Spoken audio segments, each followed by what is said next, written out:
And welcome back to Farmer Britain's Best Lawn. It's Monday the 26th of August. If we just cast our mind back to the 12th of August when we were verticutting on our verticutting challenge, 8 verticuts in 7 days. After we'd finished that, we went on with some Equilibrium granular fertiliser. Then after the fertiliser, we went on with our liquid feeds in the form of Dan Summer Secret, Grace, Stella, Slow Grow, Orbit and H2Go wetting agent. I came on Saturday the 24th, put on some Galactic Green, and we're back on Monday the 26th. First job is to blow all the leaves off the borders that are scattered around just onto the lawn so we can pick these up when we give it our first rotary cut.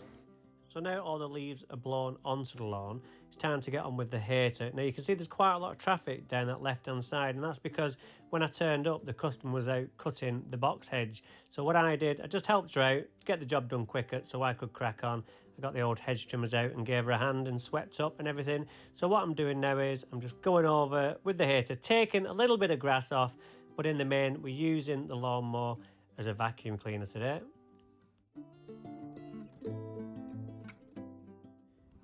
Okay, so what I want to do is first, before I get on with the cylinder mower, I want to get the verticutting groomer out. And what we're going to be doing today is, unlike last time where we went quite deep with it to remove thatch, what we're doing today is we really want to get that stripe absolutely fantastic. So what we're going to do is we're going to make all the grasses stand up on end, and this is done with this grooming attachment, and we're just literally grazing the surface of the lawn.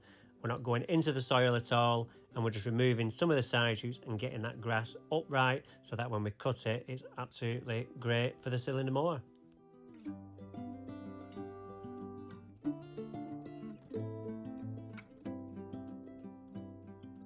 And as we finish with that verticutting attachment, we can already see that stripe beginning to appear more strongly. And if we just have a look at what we've taken out, it's more green this time, and that's because we've not gone that deep, and we've literally just removed tillers and a little bit of box hedge cuttings and some leaf stalks and other bits and bobs that have fallen since we've last been.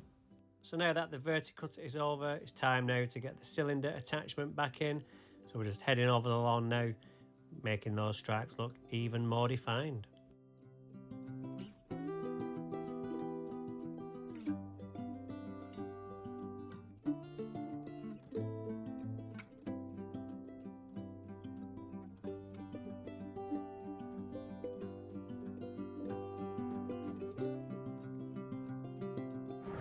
Alright, that's looking absolutely beautiful. That's cut at 28mm, so what I'm going to do now is I'm just going to go on at 25mm, knock it down 3mm, and hopefully get that sward even tighter, and this look of glass, like seamless, it just looks like velvet, doesn't it? Like a snooker table baize. It's like juicy, it's just delicious. So what we'll do is, like I say, we'll get the cylinder on it. Not only we're going to cut it, but we're going to polish it with the roller as well. When I went to see Tony at Old Trafford, he was on there. They wasn't cutting it. They were taking slight, just you're going to take little bits off, but they weren't going on there to cut it. They were going on there with these big polishing rollers on the front of the mower, and they were double the size of normal rollers, but they were just totally shiny. And what they were doing was just polishing that striping so it looked great on the telly. And that's what we're going to do. So we're going to cut it a little bit, but generally we're just going to polish it with those rollers. So now we're going on at 25mm. We can see that stripe really getting more pronounced now, not only from the shorter cut, but the fact that we've gone over it twice and really flattened that grass down to really make that stripe stand out.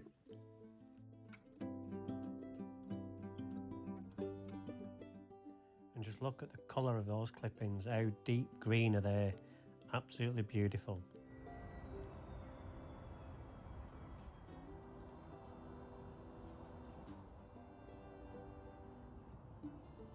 Alright, now we've finished on that lawn and it's looking absolutely fantastic. It's time to concentrate on this lawn now. So we're going to be doing exactly the same as what we did on this side 2 weeks ago. Scarify, verticut and a cylinder cut, and then get on with some products. But today we're only going on with liquids on this side. Now normally I can't spray anything with iron in, and I tend to shy away from spraying Orbit if I can get away with it because of the way the wood's been put in here, and it's a bit of a step. It's very difficult for me to spray without getting it on the flags, so I'm always panicking about getting the flags stained. So today I brought something with me which I've used in customers' houses when I've had to ship wheelbarrows through in the past. So I'm going to put that into practice today on these flags and see if we can protect it that way, and then it's just easy peel off and throw away and we don't have to worry about it. So I'll show you that in a second, but first of all let's get on with the Allett Sterling and show you what we're going to do. Alright, so we're ready to go on with the Allett Sterling. Now on that side, if you remember, just before, I didn't want to go too low, so we were literally just going through the grass, not even touching the soil. But because we're doing a bit more of an in-depth vertical here and we're trying to get some of the thatch out, we do want to go a little bit deeper. So like last time when we really went deep on this, I've just got it set to 0 on the verticutting side on the dial. So we'll see how we get on with that, and then we'll do the same with the Scarifier and give it a cut, and then we'll get on with the product. So let's go.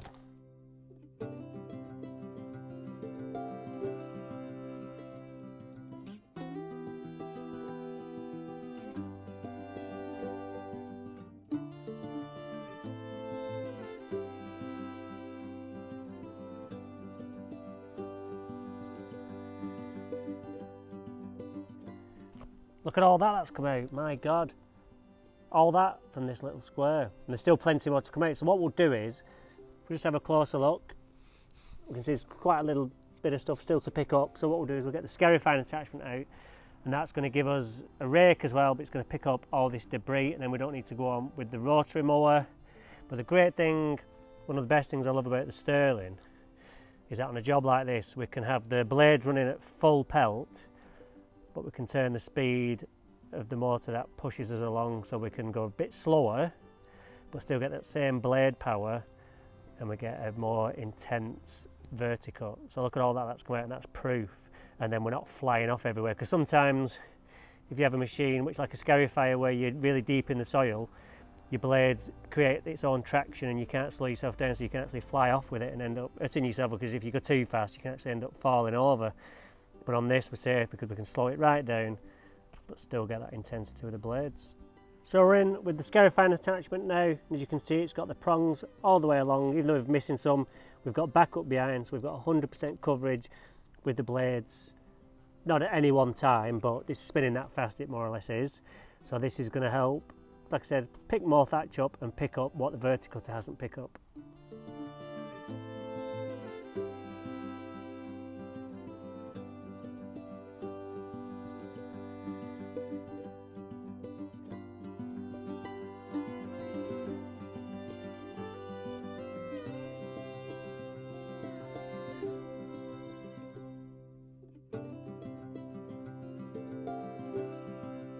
Okay, that's 2 passes with the verticular and 2 passes with the Scarifier.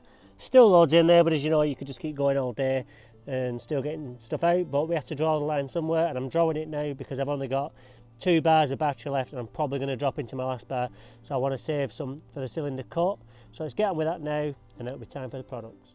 Okay, so we're back on with the cylinder mower attachment, and what I've done is I've just dropped it down to 15mm. Because I've been cutting round about that for the whole summer, we can easily drop down to that height with no problem at all. Alright, so we're ready to go on with our products, but before we do that, I mentioned before I have problems spraying around these angles. So I picked up this from Toolstation, about $10.99. It's a floor protector, it's just self-adhesive. So what we've got to do is, before we put this down, because it was $10.99 and you only get 20 metres, that makes it quite expensive. So what I'm going to do is I'm going to cut it down the middle, and then that gives us 2 straight edges and 2 lengths. So instantly we've turned that $10.99 investment into 40 metres of length, and it still gives us enough protection because all we need is a few inches just over the edge, whereas this will give us, what, 12 inches still. So we're good to go. So what we need to do is to ensure we get a good adhesion to the flag. Like anything sticky or gluey, it's only as strong as what it's sticking to. So first of all, we need to just have a good sweep and a good blow and get rid of any debris so that this will stick to it. Let's go. So to cut the floor protector in half, I just used a hacksaw. It wasn't the best tool, but it did the job.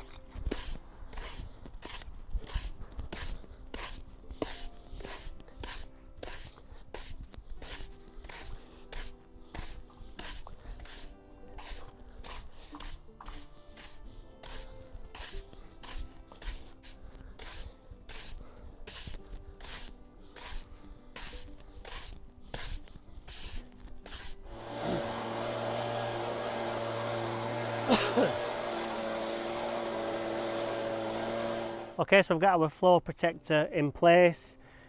The hacksaw I used probably wasn't the best tool in the world, but it's done the job. So I'm going to overlap the wood as well and just stick this to the floor. And it has to be dry as well, because it's not going to stick if it's dry. But anything is better than nothing, just to give us that protection. So one tool you will need just for the ends is the Stanley knife, or a craft knife if you like, because Stanley is the brand name. And because the flags are dry, it's sticking nice. And that just gives us an extra 12 inches, just in case our spray goes over. Because the last thing you want to be doing is leaving yourself red-faced and damaging your customers' flags or your own.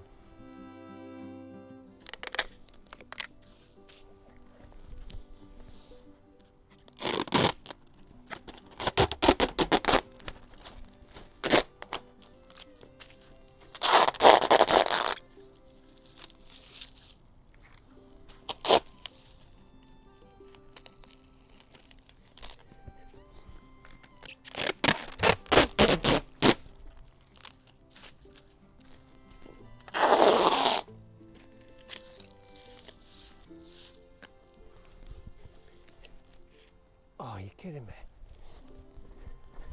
No, don't do this to me.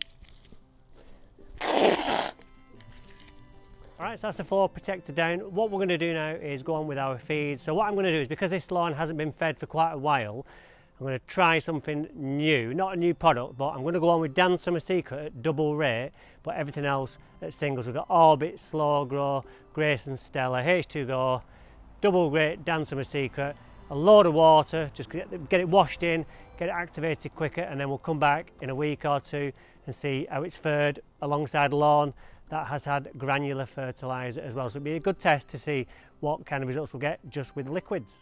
Alright, so I'm just measuring out 900 millilitres of Dan's Summer Secret. We know the lawn's 45 square metres, times 2 equals 90, times that by 10, and that gives us our 900. So I'm going to put that in the tank. I did put some water in the tank first as well, and then I'm going in with my Slow Grow, Orbit, Grey Stella and H2Go.